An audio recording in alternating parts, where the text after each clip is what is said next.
sometimes within a short period, like a year, many different events happen that can drastically change decisions you made before or it. That's exactly what happened with my Lego city. In the summer of 2023, I was seriously considering stopping my Lego projects due to the war and other family challenges that life occasionally throws our way. I even recorded a video dedicated to the city's 10th anniversary, but I still haven't edited it. Right now you're seeing some clips from that. Hello everyone, this year is the anniversary of my Lego city, 10 years. And this year will be special because it is the last year for this version of the city. Last fall and winter were practically tough, and to invite a little, I got back into Lego. So, in the spring of 2024, I decided to start a new chapter for Legoland Kharkiv, which starts with this video.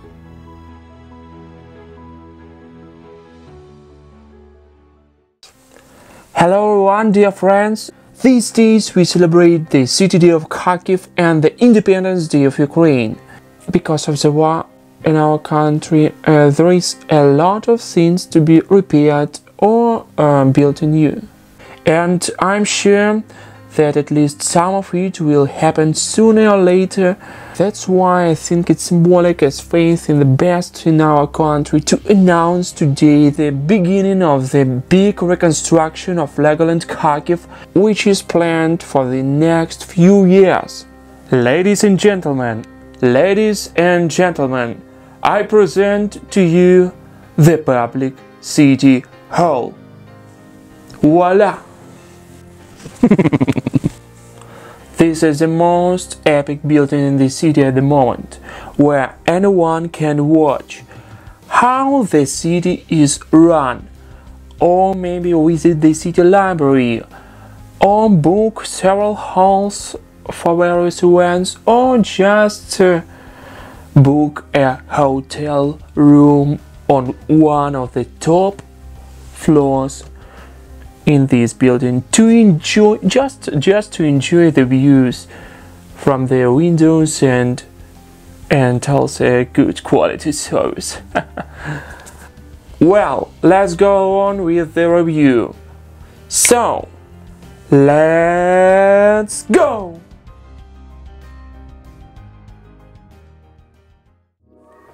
As you can see now, the building is already on the street, but not yet in its new place. And you can also see that I'm wearing a t-shirt with the sides of beautiful Kharkiv places, which means that it's time to move the building into the city. But before that, let's compare the size of the city hall with the size of the last modular building from the Lego company. It's a museum. As you can see, the museum is much smaller than the town hall if we compare them from the one distance. And now let's finally put the town hall in its new place at the city center on the main square of the city, which, by the way, was also reconstructed. Let's see how it looks. As you can see, the building is placed on a special platform, and because of that it's much easier to remove it in case of necessity.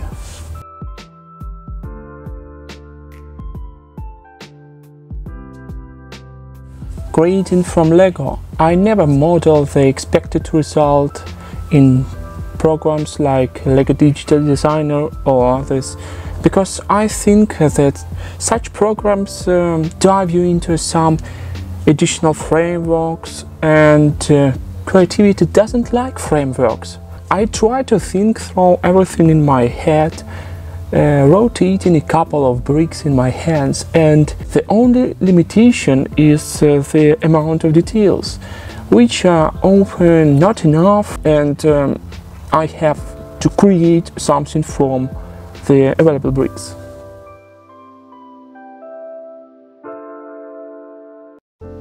Now let's finally take a detailed tour of the building itself, and let's start with the exterior of the structure. The building is intended to provide transparency in the management of the city and create a comfortable space accessible to every resident for educational and cultural purposes in the heart of the city. The building consists of 5 levels, 3 main floors, the first, second and third, and 2 auxiliary levels, the attic and the basement. Each of these levels contributes its own function of the overall composition of the building.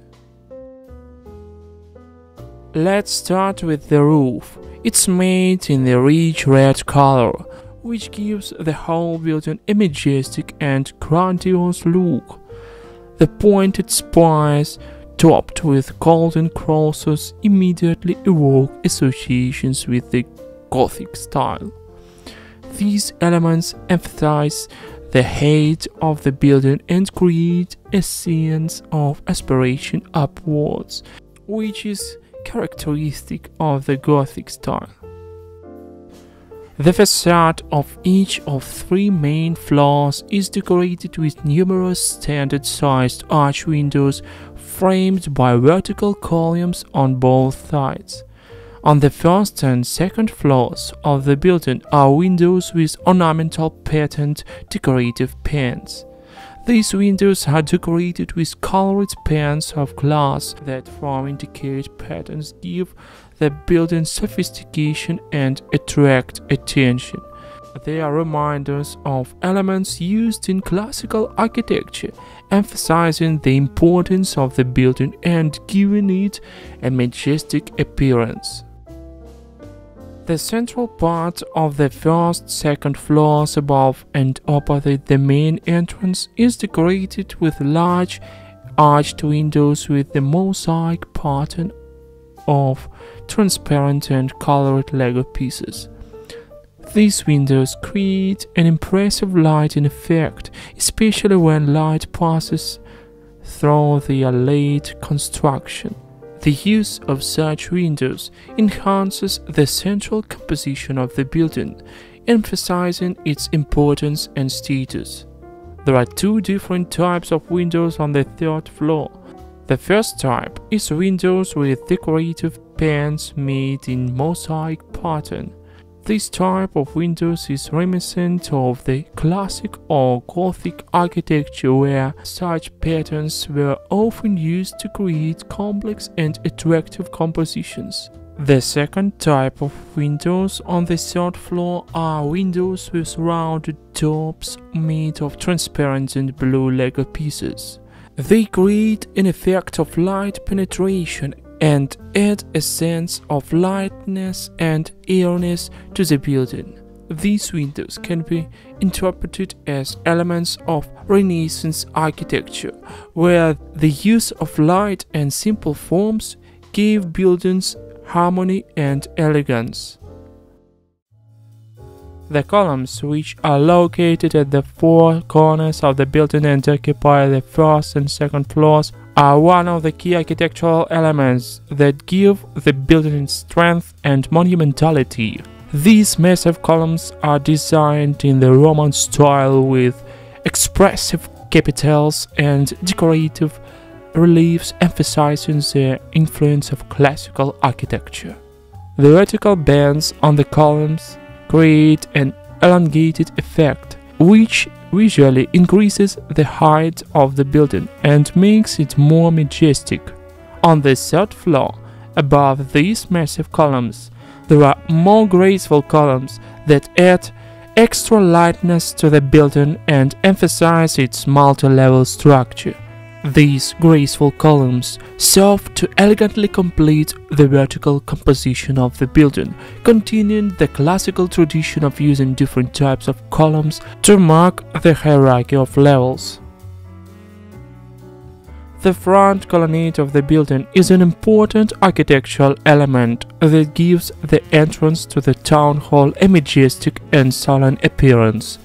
The colonnade consists of 4 classical-style columns that support the triangular pediment above the main entrance. The columns have the same thicknesses along the entire length, which is characteristic of Lego constructions, but due to the fluted vertical lines and decorative elements, they create an impression of classical architectural elegance. Golden decorative elements on the columns add contrast and emphasize their importance in the overall composition. The lower or basement floor is designed using a gray color, which is reminiscent of the massive foundations and basements of classical buildings. This element gives the building a sense of solidity and stability, which can also be attributed to the Roman influence. This is also not the main entrance to the building. The overall composition of the building combines elements of Gothic, Renaissance, Baroque and Neoclassicism, as well as references to the architecture of ancient Greece and Rome. This eclectic mix of styles creates a unique and harmonious appearance that is perfect for City Hall.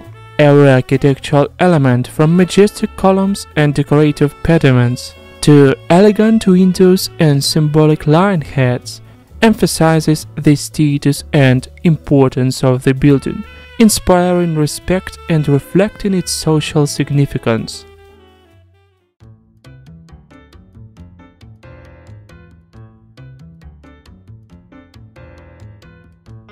The restored square in front of the City Hall serves as an important element of the composition, emphasizing the significance of the building and creating a spacious space for public events.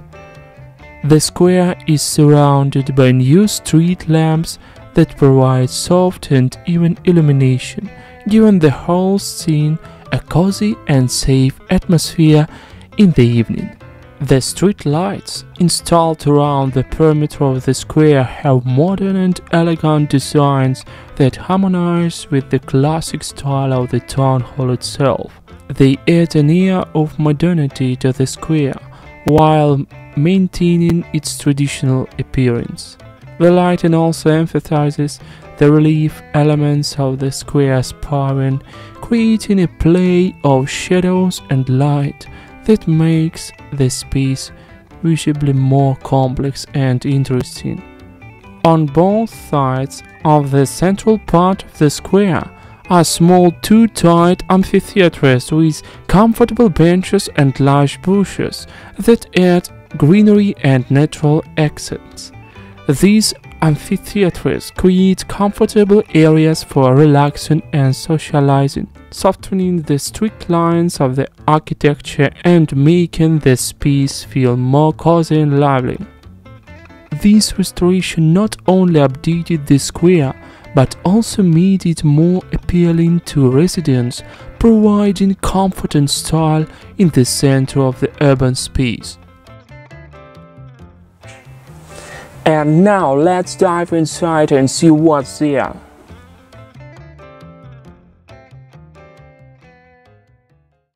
Attic floor. So, let's start from the roof, where the attic floor contains guest rooms that have everything you need from basic stay. They can be booked if you want to stay right in the city center, or if you attended an event at the city hall and you don't want to leave the city hall, so you can just stay in these budget rooms or in the more expensive rooms on the floor below. Third floor. Let's go down from the attic floor to the third floor and take a look at the more comfortable hotel rooms that anyone can book. It's much more spacious and comfortable here compared to the attic.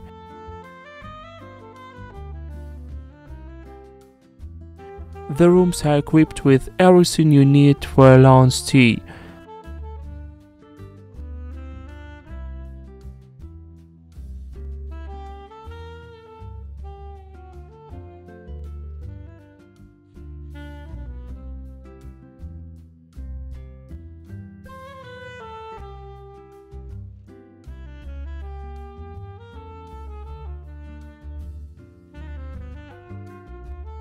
There is a kitchen on this floor where you can have everything you want prepared for you.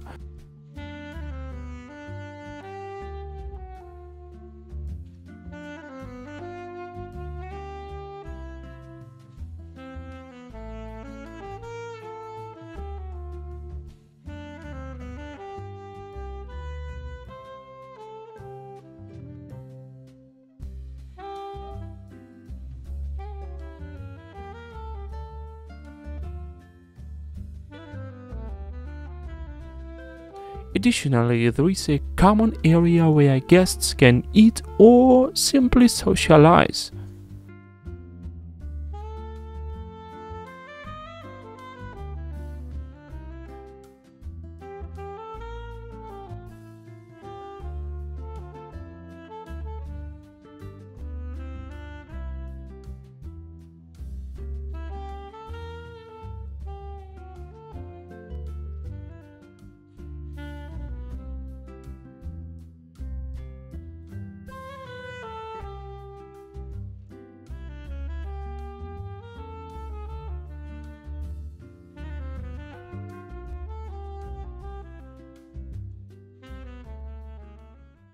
Second floor. Let's move further down from the third floor to the second, where the offices of the City Hall employees and the Public City Library are located. This is where the workers from various departments ensure the city functions smoothly and plan its development strategy for the coming years. Due to the large volume of work, many often have to stay late, and in such cases, they use the hotel rooms and quite literally live at work.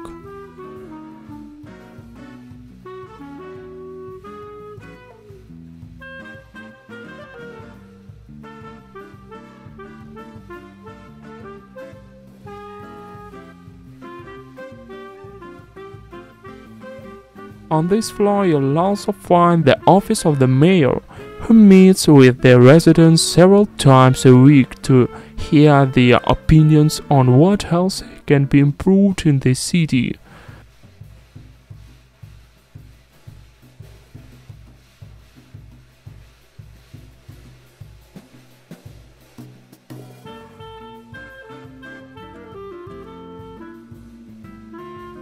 Now let's talk a little more about the library. Any resident can borrow a book or a computer to gain knowledge from them.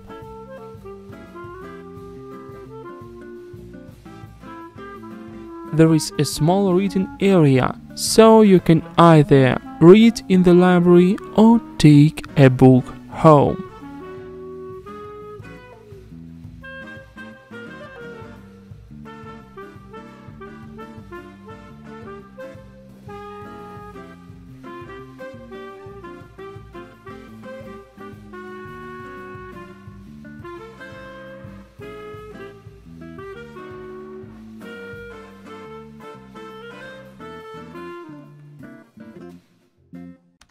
First floor. It's time to go down to the most ceremonial floor of this building, the first floor. Here, you'll find halls for hosting various events. The first is a large conference hall, where meetings and hearings are held.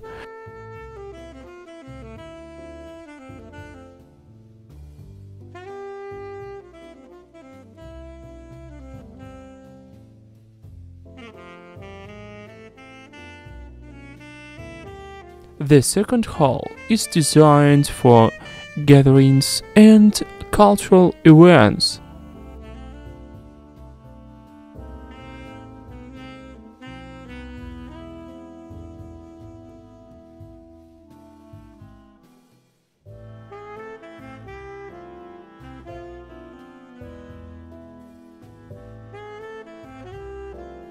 Like the hotel rooms, these halls can be booked with the administrator, who is also located on this floor.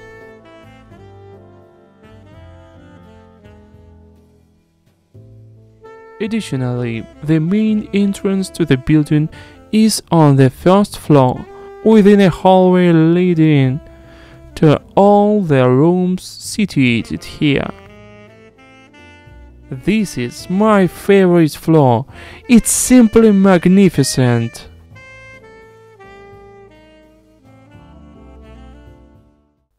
Basement floor.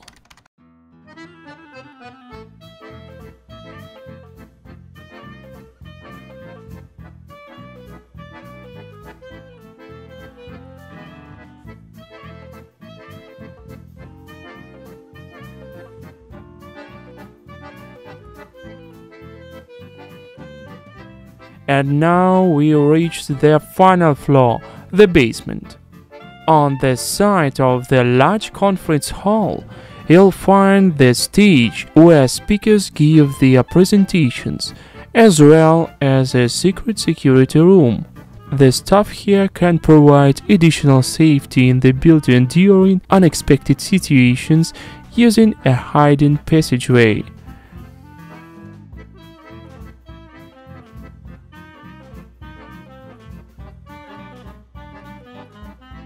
The other side of this floor is a relaxation area for those using the halls on the first floor.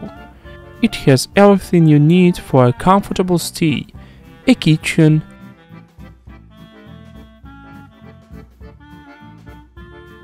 restrooms,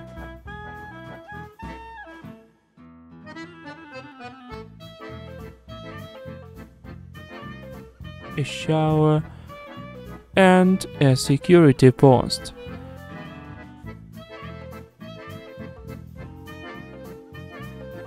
The basement also houses a bathroom block with 4 restrooms.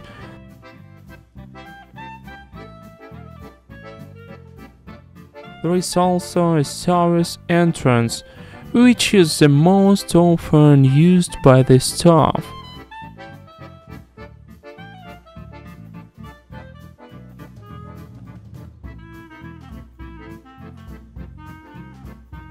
So that's the last floor.